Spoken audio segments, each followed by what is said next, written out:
বৃষ্টি হোক কিংবা রোদ হোক, ছাতা আমাদের লাইফের মোস্ট ইম্পর্টেন্ট একটি পার্ট, যেটাকে আমরা বেশিরভাগ সময়ই ক্যারি করে থাকি। তবে এমন একটি ছাতা যদি আমরা নিজেরাই বাড়িতে বসে বানিয়ে ফেলতে পারি তাহলে কেমন হয়, তাও আবার পেপার দিয়ে। ওয়েট, এটা কিন্তু তোমরা ইউজ করতে পারবে না, জাস্ট চোখের সৌন্দর্যের জন্য এটাকে তোমরা শোপিস হিসেবে ইউজ করতে পারো। আর আমি জানি এটা তোমাদের কাছে অনেক পছন্দ হবে, আর এটা তোমরা বাড়িতেও ট্রাই করবে। তোমরা দেখে বুঝতে পারবে এটা মেক করা কিন্তু একদম ইজি। এবার প্রসেসটা শেয়ার করা যাক। এ পর্যন্ত কি কি করলাম তোমরা তো দেখেই বুঝতে পেরেছো। এখন একইভাবে দুই সাইডেই ফোল্ড করে নিতে হবে। এখন যে ফোল্ডটা করা হচ্ছে এই ফোল্ডটাও আবার একইভাবে দুই সাইডেই করতে হবে।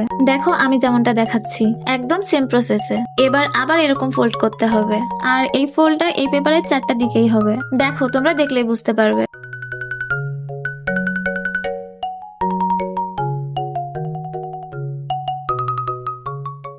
এভাবে একই সাইজের দুইটা ফোল্ড করে নিতে হবে। দুইটার মধ্য থেকে যে কোনো একটি নিয়ে এভাবে কেটে নিতে হবে। আর এটা কিন্তু একটু সাবধানে কাটতে হবে, নইলে একটু মিস্টেক হয়ে গেলে আবার নতুন করে মেক করে নিতে হবে। এরপর এটাকে এরকম শেপ দিয়ে দ্বিতীয় আরেকটি নিয়ে আঠার সাহায্যে দুইটি একসাথে অ্যাটাচ করে নিতে হবে। দেখো আমি যেমনটা দেখাচ্ছি। আর আমি খুবই দুঃখিত, এটার প্রসেস লং হওয়ার কারণে আমি তোমাদের সাথে এখনই পুরোটা শেয়ার করতে পারছি না। ইনশাল্লাহ পরের ভিডিওতে এর পরের পার্টটুকু পেয়ে যাবা। এ পর্যন্ত ভিডিওটি ভালো লেগে থাকলে